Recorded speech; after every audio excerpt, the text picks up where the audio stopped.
going on, everybody? So, I got a new intro. It was beautiful, right? But, so you obviously can tell who we're talking about today. We're talking about the Oklahoma State Cowboys. Ran by, the 129 and 64 15-year head coach Mike Gundy. We're not going to be getting into all the stuff that's been talked about in the past week or so. We're not here to talk about that. We're talking about the 2020 Oklahoma State Cowboys, right? So, with that being said, where do we start? I mean, you have the nation's best running back, right? Out of the 2019 season at that, but until proven guilty, he's the best running back in the nation. I think you have the second best wide receiver in the nation with Tylan Wallace coming off of an ACL injury that he acquired last year that set him out early in week 9. Bummer, but he'll bounce back. I know he'll bounce back. I mean, it's just a matter of time. I mean, he's ahead of schedule, ahead of the camps that they were having before all the COVID stuff happened. He was ahead of schedule, which is great news. And then you got your second-year quarterback, redshirt sophomore, Spencer Sanders, which, he had his growing pains last year. Then I think he sat out for the last 3 to 4 games last year due to the thumb injury. He had his growing pains. But all in all, this season it's gonna be relying on Spencer Sanders this year, because Chuba's already made his mark. If you're gonna hand him the ball, he's gonna do what he's gonna do.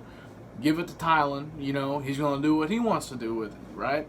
I mean, until I'm proven wrong, you basically got one of the best running backs and wide receiver duos, in the nation, So, that being said, why don't we just go ahead and hop on to last year's schedule and how it all turned out and all that fun stuff. So, starting out, we're talking about the 8-5 Oklahoma State Cowboys. So, starting out last season, they went down to Oregon State.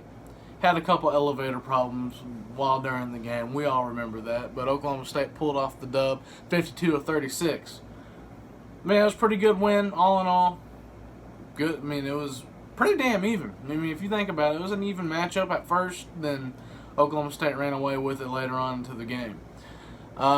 Then McNeese State, they had a little, walk through the park on that game, 56-14.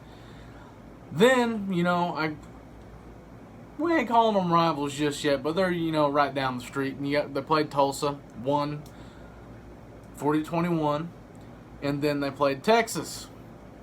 And that's a team that, like I said, they're showing, I think Texas is kind of back, not completely back, but I think they're ahead of the game more than anybody in the Big 12 right now. But with that being said, Oklahoma State does have the best returning offense, in my opinion. But anyways, September 21st, at Texas, lost 36-30. It was a close game. Nothing more to say about that. Kansas State, next game, Oklahoma State won 26-13. Then they went to Texas Tech, took the L 45-35, and brought Baylor home to Stillwater and lost 45-27. So that's a 2-game losing streak. 2-game losing streak. Then went down to Iowa State. Had a little bit of trouble down there, but pulled off the W at the very end of the game. Brock Purdy couldn't come through with it. Couple interceptions, couple turnovers. Oklahoma State wins 34-27. Now, back at Stillwater, TCU got beaten Stillwater. Gary Patterson couldn't pull it off, 34-27. Oklahoma State. And brought Kansas the return of Les Miles, return of Les Miles in Oklahoma State for the first time since he left back in, I believe, 03-04. And Oklahoma State ran them over 31-13. Then they went down to a very hostile environment down in West Virginia. Still pulled off the small ridden victory, 20-13. Then, Oklahoma came in and wrecked the party in Stillwater, after about a 4-game winning streak. That came to an end. Oklahoma came in, beat them 34-16. 34-16. That was the last game of the season. Now, bowl game, played A&M, came up short by 3 points, couldn't do it. Oh well. Now, after all that, it's very big. It's a huge deal that you have the nation's top running back and arguably the nation's top wide receiver say, I'm going to skip the draft this year and come back to Oklahoma State. They want to bring home a national championship. They want to bring home a Big 12 championship before everybody leaves. But like I said, this all depends on Spencer Sanders. Is he out of his growing pains? He's going to have a sophomore year that, it's either you're good or you're not. You're a bust or you're there for the ride, So that's where I'm standing at with that. The football season is in the hands of Spencer Sanders. The dude, he put up a freshman record last year. I don't remember how many passing yards he had. 2,065 passing yards is a freshman record at Oklahoma State. You're over Mason Rudolph, over guys like that. So, you implement without losing Tylan Wallace. There's no telling how much higher that's going to be. But adding Braden Johnson, the wide receiver from LSU, the transfer, I believe that's his name, yeah, Braden Johnson. He's a junior. He's a transfer from LSU. That dude, I think he's going to have a great season with them this year. And he may stay for a senior year, most likely. He'll be the number one at Oklahoma State for Spencer Sanders in 2021, stuff like that. But having Tylan Wallace and Dylan Stoner come back, it's a big deal. And Chuba. Don't forget about Chuba. I thought he was going to leave. But him being able to return for another year and promising that they're going to try to bring home a Big 12 championship and a national championship, that's huge. So there's something there that they see that made them come back. So we'll go over the 2019 offense rankings and the defensive rankings. And we'll start out with defense. Oklahoma State had 26.8, call it 27 points scored against them. That's 5th in the Big 12, 61st in the nation. And then rushing, they've only given up 158 yards. That's 6th in the Big 12. And then passing, they gave up 253 passing yards per game. And that's 8th in the Big 12. Total, they've given up 412 yards per game. That's all right. That's not bad. That's not good. That's all right. That's 7th in the Big 12. Go to the offense. Looking at scoring, it's a big jump from the year before and now. Oklahoma State put up 32.5 points per game. That's 4th in the Big 12. Rushing, 229 yards. 229 yards rushing. That's 2nd in the Big 12. Who's first? Oklahoma. Kennedy Brooks and Jalen Hurts put up the number one. They're the number one in Big 12. But in the nation, Oklahoma State ranks number 17. Passing, 224.3 yards per game. That's 8th in the Big 12. And then total yardage put up in the Big 12. They put up 453.9, call it 454. That lands them a 4th spot in the Big 12, 21st in the nation. Now, with that being said, Chuba Hubbard posted the 16th best rushing season in FBS history with 2,094 yards. Go look at the stats last year. Who's put up some numbers like that? It's been a while last I checked, And it being from Oklahoma State, these guys returning. No, I'm not going to say this is the best team Mike Gundy has had, because you got to prove me wrong from that 2011 team.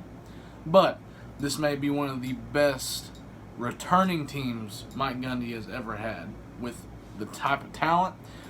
Even the defense. The defense has not changed other than losing A.J. Green last year, which is going to be replaced with Tanner McAllister, which I personally think Thomas Harper, he's a secondary player. I think that's a guy to watch this year, stuff like that. Then Jarek Bernard, he's going to be adjusting. He is a corner, but they're going to be moving him to, I believe, a safety spot this year. Or they may be moving him to a corner. I think he's a defensive back. May be wrong.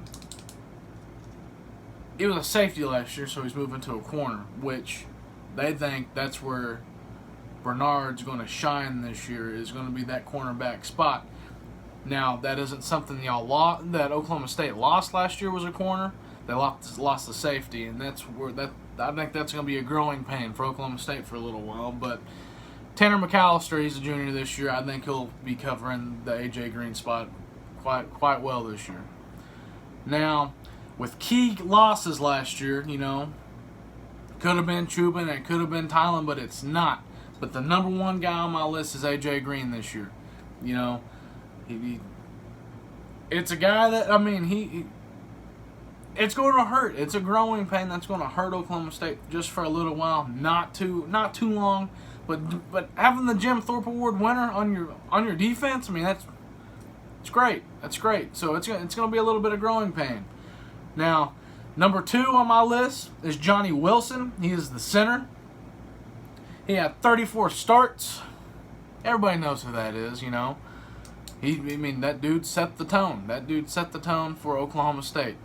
But hey, we'll get more into it because Oklahoma State did get a transfer, I believe, from West Virginia, come in and cover that spot. So that's all right. Not center, but the next guy, Marcus Keys, which personally I think he's the best lineman that y'all have. Y'all lost him.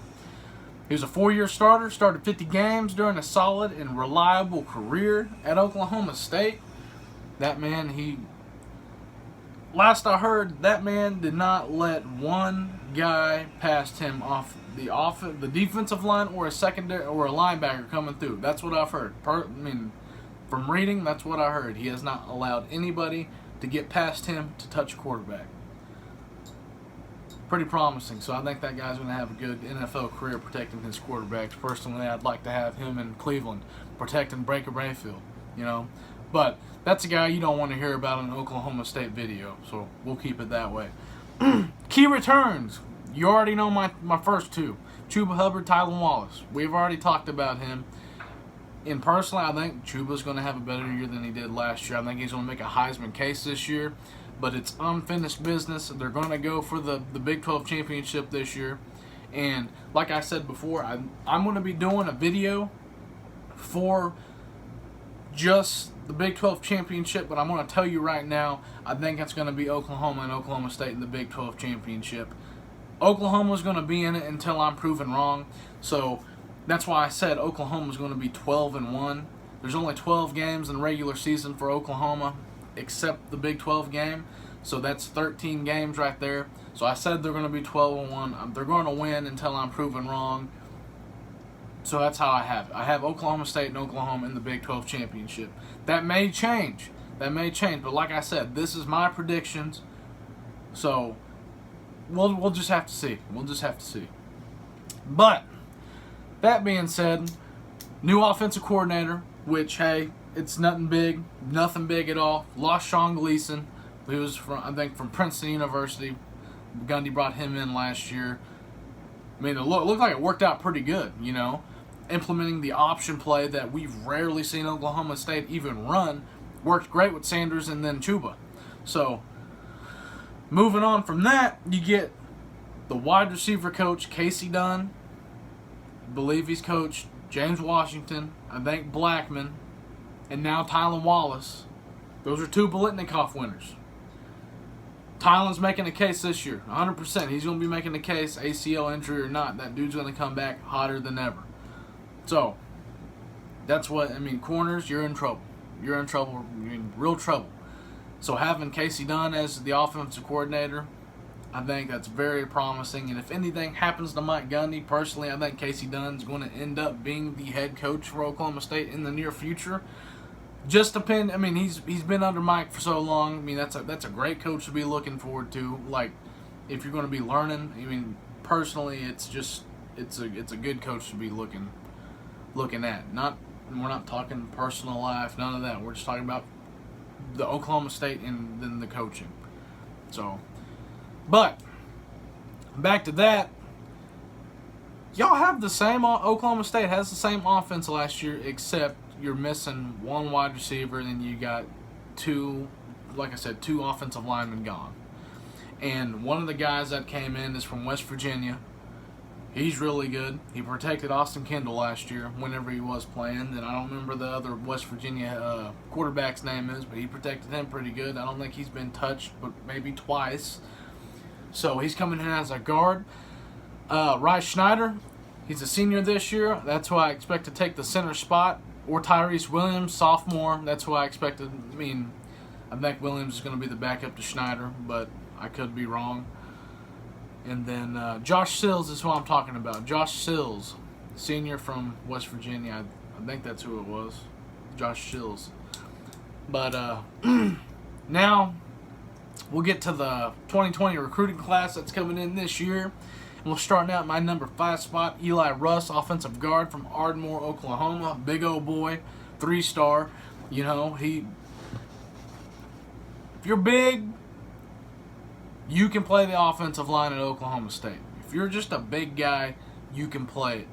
And I assume since I put him in my 5th spot, I assume this guy's going to come in and be starting as a sophomore next year, or if he's redshirted this year, so we don't know. Number 4, Matt Polk, wide receiver from Scottsdale, Arizona. I don't know much of him. But going on 20, I get my sources for recruits is 24/7 Sports. Go check it out and stuff like that. But watching video on there, kid looks promising. And with Dylan Stoner and Tyler Moss being gone next year and having Braden Johnson mainly as your number 1, I think Polk's going to be a great fill-in for all of that. He's a great deep threat, got hands. He's got a little bit of size on him. Nothing to worry about, Oklahoma State. Corey Black, cornerback, Waco, Texas. It's my number 3 spot.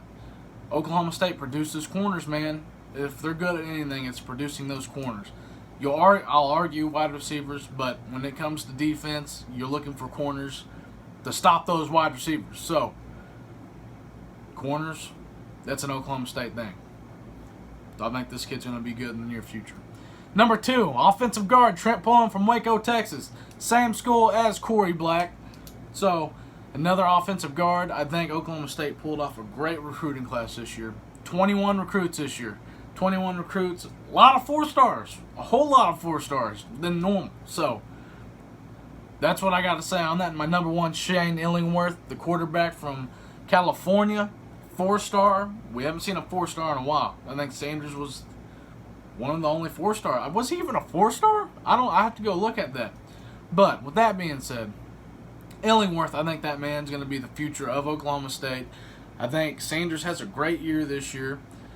Junior year, if he does good this year, has a good junior year, he's draft eligible. So that'll leave Illingworth at least 2 years of starting at Oklahoma State.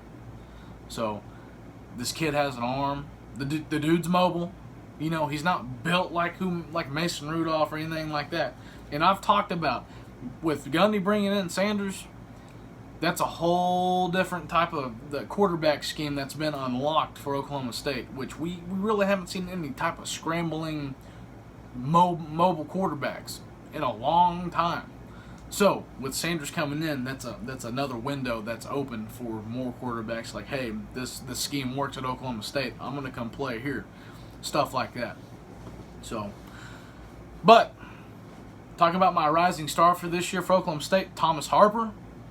Like I said, the dude played safety last year just for a little bit, not very many games, but he's going to be moving over to play corner. Or we can keep him at safety. Y'all can keep him at safety. Either one, it don't matter. I think the kid's going to produce. He's going to keep producing. As long as he's at Oklahoma State, I think this kid's going to be good. Really good. Jim Knowles, great defensive-minded coach. And like I said, speaking of that, y'all have every bit of defense coming back. Except A.J. Green, that's a safety spot. Now, what we've been waiting for, well, most of y'all have been waiting for, is the 2020 schedule. And so I'll be doing that right now. So starting off September 3rd, Oklahoma State, and Stillwater, Oregon State. I think that's going to be a W. It was a pretty easy dub last year for Oklahoma State, but I do think the defense is going to have a little bit of pain on being the first game. They do got a good running back. Oregon State does. He didn't play against Oklahoma State last year because he was out. Then later in the year, we saw what this kid can do.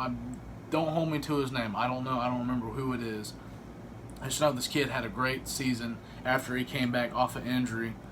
I believe it was injury, but seeing what he did, it's going to be fun to see what Oregon State can do against Oklahoma State this year. But I do think Oklahoma State will win that game. September 12th, we got Tulsa. Tulsa's going to Stillwater. I think that's going to be an easy W for Oklahoma State. So we're looking at a 2-0 Oklahoma State right now. Western Illinois, another dub for Oklahoma State. I don't know anything about Western Illinois, so I can't go into depth right there. But I do assume Chuba's going to have a field day. Definitely on that. I think Tylen's going to have a field day. Spencer Sanders is going to have a field day. We're going to be looking at guys that's not even going to be in the game in the third quarter. That's how, that's all I know about Western Illinois. That's how I know what that game's going to be like. Then to open up Big 12 play, they go down to see Gary Patterson. TCU. I think Oklahoma State pulls off a win there. Depending what TCU shows up, it may be a close game. If the other TCU shows up, it's going to be a blowout. So I'm going to say it's going to be a blowout. So we'll keep it at that. Oklahoma State 4-0. Now, Iowa State comes to Oklahoma State. Comes to Stillwater. I do have Oklahoma State winning that game. So I do have them starting out 5-0. Now, Brock Purdy's going to tear up that defense. He's going to tear up the corners pretty bad in that game. He's got, like I said, he has a great supporting wide receiver cast coming back. So Brock Purdy, he's going to have a field day, I think, against, the Oklahoma State secondary. But Oklahoma State 5-0 right now. Now, Mike Gundy goes into Les Miles territory down in Kansas. I think it's going to be another blowout. I think this is going to be the game that's going to be like, Oklahoma State really ain't messing around. Again, it's Kansas. But that defense has enough what it takes to shut down Puka Williams. And I think that defense is going to be the main factor whenever you're starting to get the talks of this Oklahoma State team's not playing around. So, another dub for Oklahoma State. You're looking at 6-0 Oklahoma State. Go down to Norman October 24th. That's where I think that winning streak does come to an end. Because that Oklahoma defense that's going to be playing against Chuba that stopped him last year, you're looking at a better defense. Now, granted, whenever Chuba got past Neville Gallimore, Kenneth Murray was there to stop him. We don't have Neville and we don't have Kenneth Murray. That's going to be a little bit of growing pain at the start of the season. Hopefully Oklahoma figures that out. So we don't know. We don't know what's going to happen, but we're just going to have to see. But I do have Oklahoma beating Oklahoma State in that game to notch the first loss for Oklahoma State that season. So we're looking at a 6-1 Oklahoma State right now, I believe. 1, 2, 3, 4, 5, 6. Yeah, 6-1. Now, Texas Tech comes on to Stillwater. I think that's going to be an easy dub for Oklahoma State. Not much to say on that. Still, second-year head coach from Utah State at Texas Tech. Dude's still got to build. Like I said in the Oklahoma video, that he's just going to have to build. He's just going to have to build his recruits up. First couple years aren't as good unless you're just Lincoln Riley and you just magically have great seasons. Now, with that being said, you got to go down to Baylor.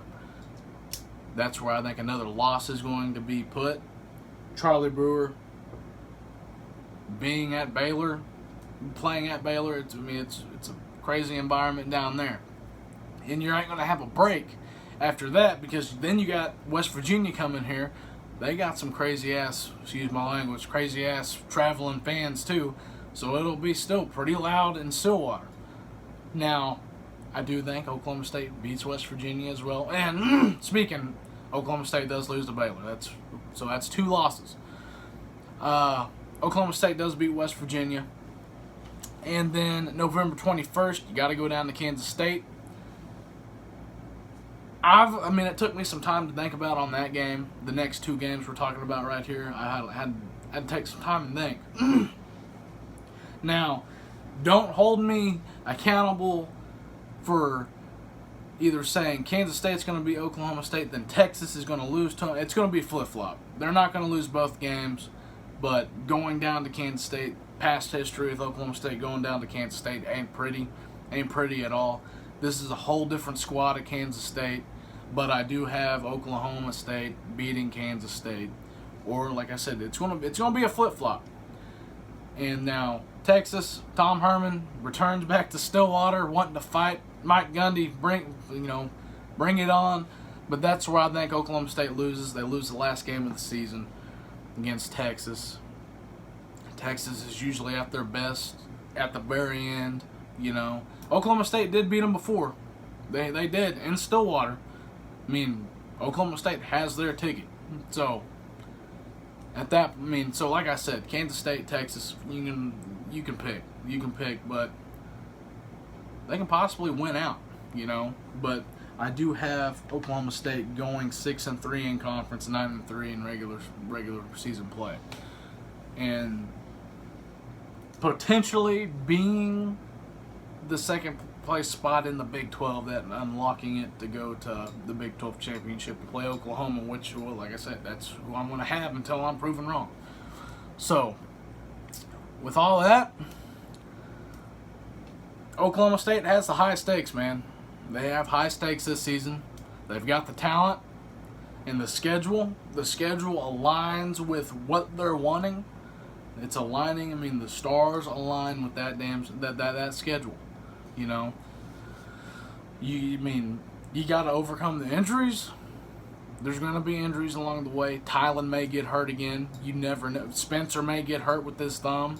Chuba may end up getting hurt out of nowhere. I mean, you got to prepare yourself, and I think Oklahoma State the mindset is right. So I think they will, if there is any type of injury like that, they're in the right mindset to block all that out. I mean, a lot of veterans on this team. A lot of veterans. Well, when I say veterans, returning players, but yes, there's a lot of veterans coming.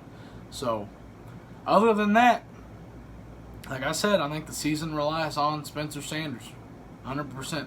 Well, wouldn't say it relies, but it's in the hands of him. So, is he going to have the sophomore blues, or is he going to come out slinging and stay slinging? Is he going to stay hot? But for that to happen, you got to stay healthy. You got to stay healthy. But other than that, I mean, that's Oklahoma State for you. That's what I got. 9-3 Oklahoma State, finishing second in the Big 12. So, and that's what's saying that Chuba's not holding out on anything. Tylen Wallace comes back on time, which I think he will. Stuff like that, or with Gundy being released or fired, stuff like that. So I'm saying this as Oklahoma State is fresh, they're ready to go.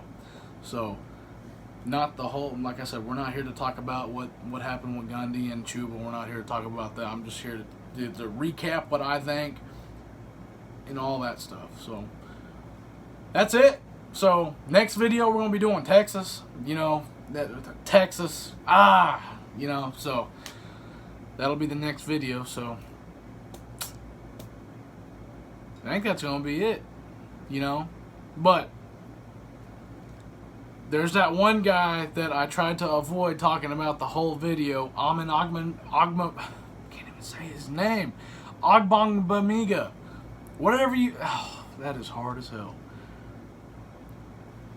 Hopefully he comes back too and he doesn't sit out, So he's good. I mean, he's the best defensive player Oklahoma State has. So don't make fun of me for not announcing his name right. So, but with that being said, I think I covered everything. I think I did. Talk about Chuba. If you want to hear the Chuba stats, I'll tell you them again. 328 attempts, 2,094 yards, 6.4 yards per carry, 21 touchdowns. Spencer Sanders had 100 rushing.